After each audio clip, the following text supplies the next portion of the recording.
Good afternoon, ladies and gentlemen. Welcome to yet another episode of the CxO Show with me, Anza. CxO Global Forum is a knowledge sharing platform for all C levels across the globe. We take massive pride in contributing to the knowledge economy with our League of Extraordinary Thought Leaders. Today, as well, we've got a very special lady with us. She's not only a domain expert, but one of those key individuals that is contributing significantly to the field that she's working in. We're very excited to learn more from her and learn about her. Welcome to the show, Zunaira. Thank you so much, Anja. Thank you for the introduction. Truly grateful to Appreciate be it. here. Appreciate it. So, Zunaira, you are the CEO at the SquarePeg, right? Yep. And would you like to tell us, before you tell us about the SquarePeg, a little bit about your journey as a professional? So let's go back in time and maybe from the very beginning, if you can, narrate to us how you became the Sure. CEO at SquarePeg. Sure. I think that I have always been the sort of like a type A person that excels at studies. And I started off as a software engineer, actually. But then I got married to my husband was in the armed forces, so we had to travel around a lot, and I switched to teaching because that was the only profession available to women at that time who Mm-hmm. because there was no remote jobs, nothing of that sort. Then I sort of fell into marketing, which was slightly different from my original degree. Um, I started off from the very bottom, actually. Started working as a social media manager, then worked my way up to digital marketing. And my last job before I co-founded the SquarePeg was the head of digital at a North American company based in Wow, Canada. Yeah. that's amazing. Yep. All right, so let's talk about this. So, first of all, amazing journey, very inspiring, from a software engineer to, a career with your husband in the armed forces and then, Yeah. teaching. And now, finally, SquarePeg. So, let's talk about SquarePeg. What exactly is SquarePeg? What problem is it trying to address? Absolutely. We think that one size does not fit all when it comes to marketing. So what the square peg is saying that everybody is different, everybody has a different story, and we will help brands narrate that story, bring that story to the audience in a way that's very unique, that's very personalized. So we at the square peg, our sort of slogan is that why fit in when you can stand out? And I believe that's what we're trying to do here with our company as well. That's amazing. And I'm sure there's wonderful things that you have been accomplishing with the Square Peg as well. But let's now talk about your role as the CEO. Now, I know Sure. it's a very fancy title, but when you're leading, let's say, an agency or even a company that is dealing with personalized solutions for clientele, Yeah. um, there is a lot that's on your plate. So I want to Yeah. ask you, on a day-to-day basis, as your role as the CEO, what exactly are you doing on a day-to-day basis? What does a typical work day look like? Absolutely. So I think that, when people think that a CEO is someone who just sits back on the chair and has coffee all day, there can nothing be that's further from it. Maybe if you are like, I don't know, the CEO of like a multinational company, maybe, no, but not for a startup. So I started off from the very, like, I built the SquarePeg from scratch. The first 2 years, I don't even remember, like, they're just a blur to me. Right now I have managed to streamline things, so I think my day starts off my the things that are on my plate are mostly quality review, quality control, ensuring that everything and anything that goes out under the banner of the square peg is up to the mark that we sort of promise, or the standard that we hold us up to. Other than that, it's basically just streamlining the work processes. And also team culture is something that we focus very heavily on, so we ensure that our team is happy, they feel fulfilled, they feel that they're in a part of a learning organization. So my day would be mainly just streamlining things, and obviously client acquisition and expanding the square peg and growing it. That's part of my role on a day-to-day basis. Sounds like quite a handful. Yeah, it is absolutely. So how many people are currently reporting to you? So I have a team of around 18 to 20 people. For some of them Uh, are full time, and a few of them are working on a contractual basis with us. Yes. right. So, I mean, it is a big team at the end of the day. So, what would you say is your leadership style like?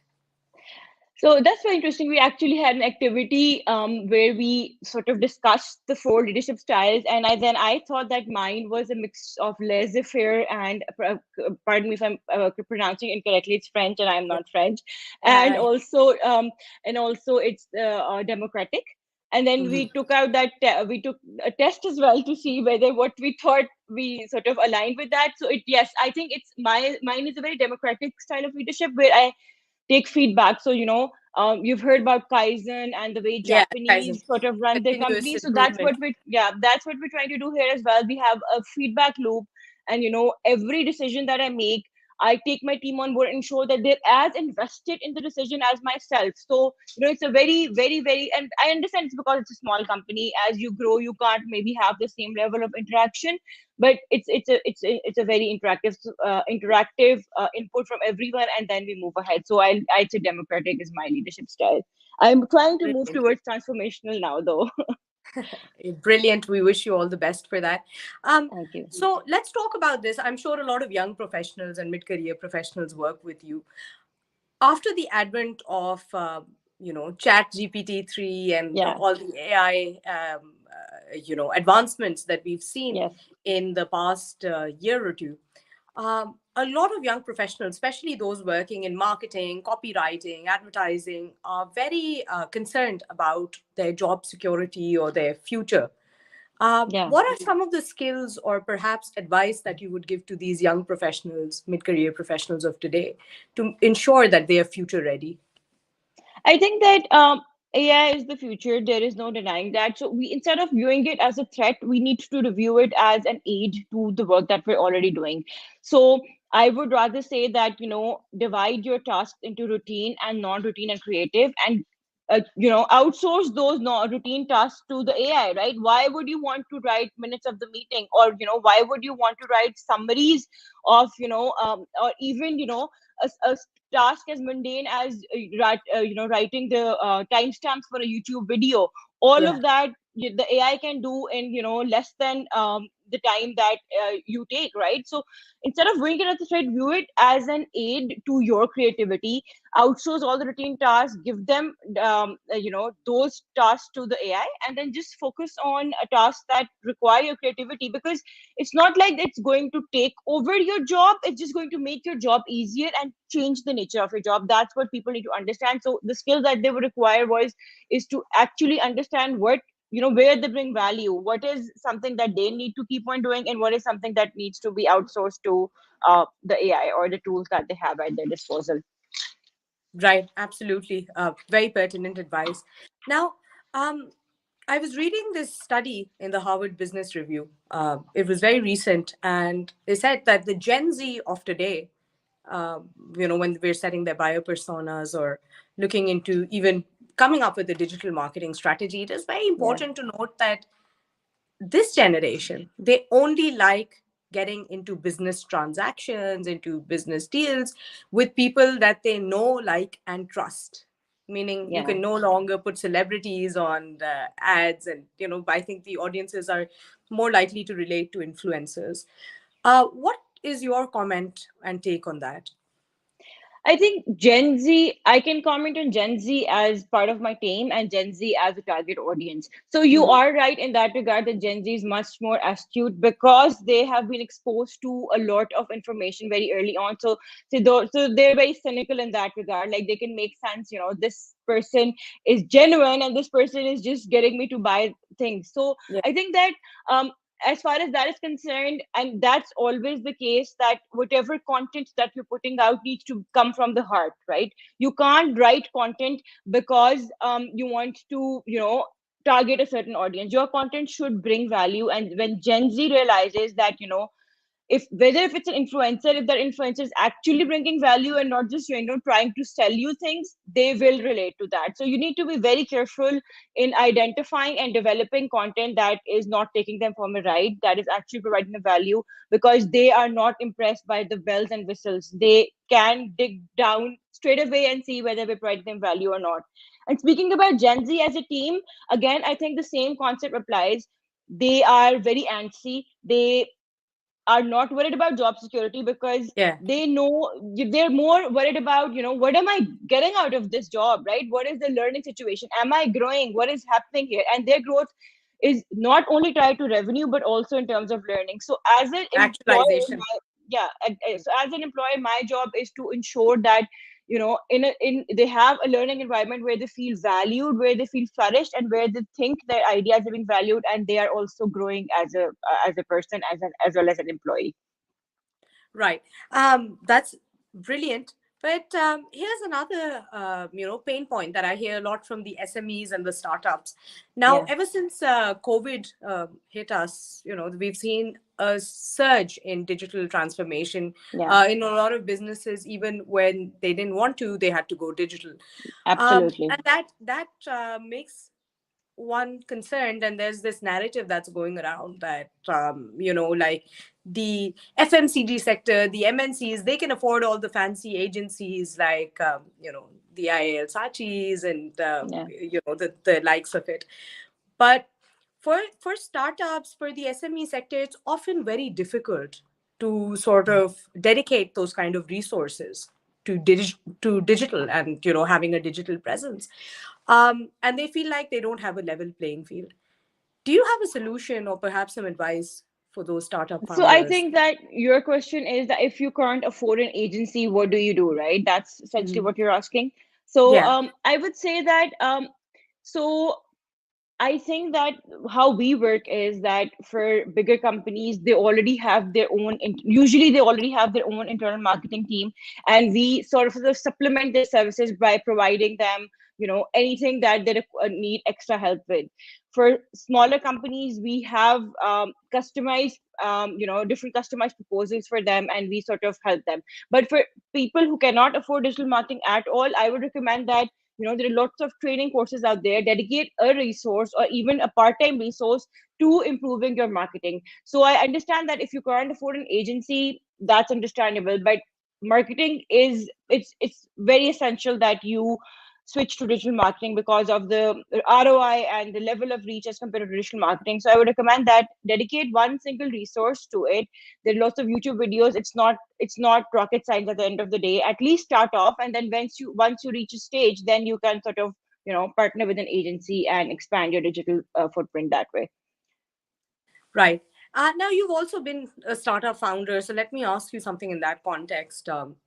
You know, First of all, congratulations for being, a successful female entrepreneur in Pakistan. It's very Thank rare you. to see such success stories, but mashallah, yours is one of them. But what do you think are the top three challenges for any entrepreneur? And maybe one that was specific to you being a woman. I think that the first challenge would be something that's sort of intrinsic, and that's the imposter syndrome. I think Yeah. when you start off, you sort of keep on double guessing yourself, and you feel that there are lots of fears that are holding you back. So I think that would be the first challenge that any and every entrepreneur sort of feels. And the second challenge would be not to you measure your success with the success of others. I think that always leads to disappointment, right?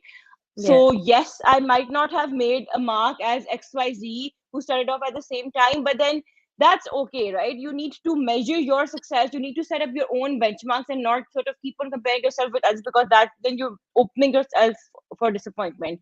And the third challenge as a female entrepreneur especially is, I think, mom guilt mainly, and also the fact that you sort of keep trying to be the best in every domain, and then you sort of end up being disappointed or overstressed because you stretched yourself too thin. So I think those would be the So, how three do you challenges deal that I with would that like to highlight. anxiety then and that stress? I think that initially I have learned to, it's still there, it never goes away, honestly. I won't be lying and saying that, this was 2022 was the day I got rid of mom guilt. No, it never goes away. But I have seen my kids grow into, people who were into individuals who were really dependent on me for everything, into more independent people with their own thoughts, and also the fact that they know what they're supposed to do. So I think it has been a growth, and when I see it, I'm like, it wasn't as bad as I expected. So I'm happy about that, at least. All's well that ends well.